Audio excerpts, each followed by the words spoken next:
گھر بڑا ہونا شروع ہو جاتا ہے، اس کے پاس گاڑی بھی آ جاتی ہے، وہ پھر قبضہ بھی کر لیتا ہے ساتھ والی جگہ کے اوپر، اور لوگ، اور جب حکومت اس کے اوپر ایکشن لینے لگے تو لوگ، وہی لوگ جو خود ہی حکومت میں بھی ہیں اور اس کے متقی میں سے ہیں، وہ ریاست کے خلاف اٹھ کے کھڑے ہو جاتے ہیں۔ یہ مولوی کا انسٹیٹیوشن بڑا کمپلیکس انسٹیٹیوشن بن گیا ہے پاکستان کے اندر، اس کو دیکھنے کی، سمجھنے کی ضرورت ہے، اور مولوی کی ہر بات پہ اعتبار کرنے کی ضرورت نہیں ہے، کیونکہ یہ جو دین اسلام ہے یہ مولوی کے چھوٹے فہم کے لیے شاید نہیں ہے۔ ہم نے تو علماء کرام سے یہی سنا ہے کہ مولوی کے انسٹیٹیوشن جو ہے وہ ایک بڑی پرابلم کریٹ کر رہا ہے پاکستان کے اندر بھی اور باقی مسلم سماج کے اندر بھی۔ مولوی جیسے چاہے پھر آپ کی فکر کی ناک مروڑنے لگتا ہے، جذبات میں آپ کو پہلے لطیفے سنا کے، جذبات بھڑکا کے، پھر آپ جو ہے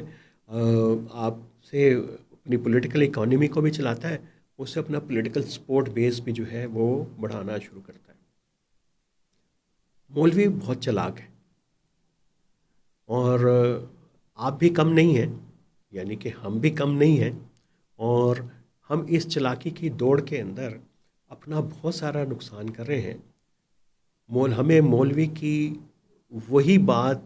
سستی جذباتی بات چاہیے جو ہم سننا چاہتے ہیں، اس سے کوئی ہم علمی بات، کوئی کام کی بات، کوئی یہ بات کہ حلال حرام کی بات، جائز ذرائع سے پیسہ کمانے کی بات، رشوت خوری کے خلاف، کیونکہ اس کے جو سامنے بیٹھے ہوئے ہوں گے سارے وہی کام کر رہے ہوں گے جن کی ممانعت ہے، اور مولوی ان کی توجہ بھی ان کے سامنے پیش کرتا ہے ان کے غلط کاموں کی، لیکن اس کی ڈائریکشن جو ہے نفرت پھیلانے کے اوپر ہوگی دوسرے کی طرف، دوسرے فرقے کی طرف، مذہبی لوگوں کی طرف۔ تو مولوی کی پورا مائنڈ سیٹ جو ہے وہ پھر معاشرے کا مائنڈ سیٹ بنتا ہے، اور یہ مائنڈ سیٹ اتنا خطرناک ہے کہ آپ جذباتی سے جذباتی ہوتے جاتے ہیں، اور آپ کے پلے جو ہے عقل کی بات پڑھنا کم سے کم ہوتی چلی جاتی ہے۔ کوئی اگر آپ سے کوئی ریشنل انداز میں بات کرے، کوئی لاجیکلی بات کرے، تو وہ بات آپ کو سمجھ نہیں آتی، کیونکہ آپ عادی ہو چکے ہیں اتنا سن سن کے کہ کوئی الگ سے بات سے ایک دم آپ کے جذبات بھڑک اٹھتے ہیں، اور آپ اس کو طے کر دیتے ہیں کہ یہ ہمارے میں سے نہیں ہے، یہ تو دوسروں میں سے ہے، باہر سے ہے۔ کبھی اس کے اوپر جو ہے احمدی کا، کبھی کرسچن کا، کبھی کوئی لابی، کبھی انڈیا کا لیبل لگا کے ہم اس کو علیحدہ کرتے چلے جاتے ہیں۔ لیکن میں آپ کو بتاؤں کہ مولوی کے انسٹیٹیوشن کی سکروٹنی بہت ضروری ہے، اتنی ہی ضروری ہے کہ جتنی ایک اچھے ڈاکٹر کی، انجینئر کے لیے ضروری ہے، باقی پروفیشنز کے لیے ضروری ہے۔ اور اگر مولوی کا انسٹیٹیوشن ٹھیک ہوگا، اگر مولوی کا کام صرف یہی ہو کہ نماز پڑھائے اور جتنی ہیں باقی جو امور ہیں عبادات سے متعلق، تب وہاں تک یہ ٹھیک ہے۔ اگر آپ ایک مڈل پاس ایک مولوی سے ہی توقع رکھیں، اگرچہ وہ بی اے بھی کر لے تو تب بھی اس سے یہ رکھیں، شہادت العالمیہ بھی کر لے، کہ وہ آپ کو کوئی بہت ہی گہری بڑی علمی بات کر سکے گا، ممکن نہیں ہے۔ اس کی گریپ جو ہے وہ بہت ہی محدود نالج کے اوپر ہوتی ہے، یہ ہمیں سمجھنا پڑے گا۔ اور مدارس کے کریکولم کے اندر ویسے بہت ساری کتابیں، ان کے پاس استاد ہی نہیں ہیں، صرف گنے چنے سبجیکٹ جو ہیں پڑھائے جاتے ہیں، لیکن مائنڈ سیٹ جو کریٹ کرتا ہے، بناتا ہے مدرسہ، وہ بہت ہی کنزرویٹو ہے، لیتھل ہے۔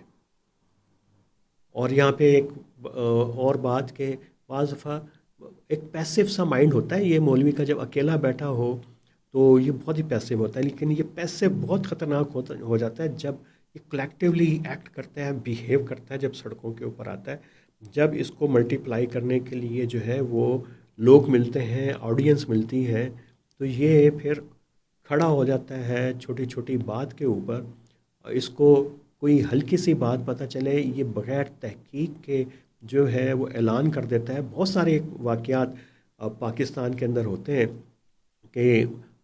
کوئی بے حرمتی کا واقعہ ہے، اور بعد میں پتہ چلتا ہے تحقیق کے بعد کہ وہ ویسے نہیں تھا، لیکن مولوی چونکہ اس کی اکانومی چلتی ہے اس کے اوپر، وہ فوراً سے اٹھتا ہے، بھڑکتا ہے، اپنا مائک کھولتا ہے، ہمارے جذبات کو جو ہے وہ بھڑکاتا ہے، اور ہم جو ہجوم کی صورت میں جو ہے پاگلوں کی طرح لوگوں پہ، کمزور لوگوں کے اوپر، ذہنی طور پہ معذور لوگوں کے اوپر پل پڑتے ہیں، اپنے سے کمزور لوگوں کے بستیوں کو اجاڑ دیتے ہیں، کو آگ لگا دیتے ہیں،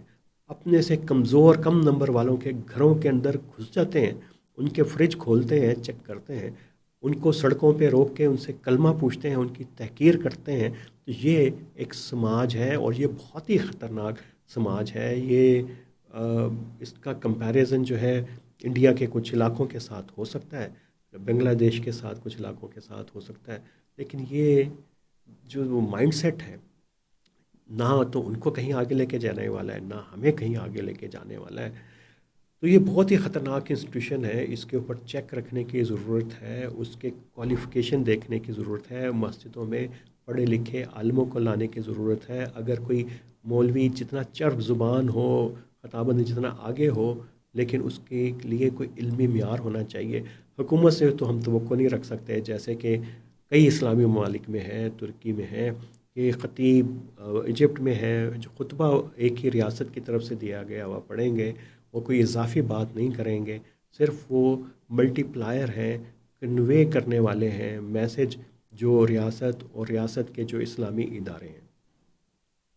جب تک مولوی کا انسٹیٹیوشن چیک میں نہیں آئے گا، ہمارے ارد گرد نفرت رہے گی، ہم اچھا نہ سوچ سکیں گے، اور ہمیں غصہ بہت آئے گا. غسیلی سوسائٹی بنے ہوئے ہیں ہم، اور غسیلے ہوتے چلے جائیں گے. جہاں پہ کچھ تھوڑی سی چیز ہوگی دنیا کے سیاسی منظرنامے پہ، فوراً ہمارے جو جذبات کو ٹھیس پہنچے گی. پاکستان کے اندر کوئی چھوٹی سی معمولی بات ہوگی کوئی کم نمبر والے لوگوں کی طرف سے، تو ایک دم سے ہمارے جذبات بھڑکیں گے. تو یہ جو ہے کوئی بہت اچھا رویہ نہیں ہے. تو آخر میں بس میں آپ کو کوٹ آف دا ویک آج سے ہم شروع کر رہے ہیں کہ ہر جمعرات کو جب ہم یہ کریں گے فیتھ، لو اینڈ ریشنل، تو ایک کوٹ بھی ہم آپ کو سنائیں گے. تو آج کا کوٹ میں نے لیا ہے عام فکری مغالطے، علی عباس جلال پوری کی کتاب سے، اور یہ اسی موضوع سے متعلق ہے جس پہ میں نے بات کی آپ سے. تو کوٹ ہے: ہم ان عقائد کو جو ہمیں ورثے میں ملتے ہیں یا جنہیں ہم اپنے تہذیبی ماحول سے اخذ کرتے ہیں، بغیر سوچے سمجھے قبول کر لیتے ہیں. اس کی وجہ تو یہ ہے کہ انسان فکری لحاظ سے سہل پسند واقع ہوا ہے اور غور و فکر سے جی چراتا ہے. دوسری یہ کہ جامد رسوم فکر ہمارے مزاج میں اس حد تک نفوذ کر جاتے ہیں کہ ان کی جانچ پرکھ کا عمل خاصا اذیت ناک ہوتا ہے. عمر گزرنے کے ساتھ ہمارا ذہن اس دودھ کش کی طرح دھندلا جاتا ہے جسے ایک مدت سے صاف نہ کیا گیا ہو. ہم اس کے جالوں سے مانوس ہو جاتے ہیں، اسے سینت سینت کر رکھتے ہیں. ہم نہیں چاہتے کہ انہیں صاف کیا جائے. ہم ڈرتے ہیں کہ انہیں جھاڑ پونچھ دیا گیا تو روشنی کی چمک سے ہماری آنکھیں خیرہ ہو جائیں گی، اور وہ شکوک و شبہات جو ابہام کے پرسرار دھندلکوں میں لپٹے ہوئے تھے، اجاگر ہو کر ہمیں پریشان کرنے لگیں گے. ظاہر ہے کہ تعصبات اور کی تاریکی خواہ کتنی ہی پرسکون ہو، فکری صداقت کی روشنی کا نعم البدل نہیں بن سکتی. یہیں پہ آج کی بات کا اختتام کرتے ہیں.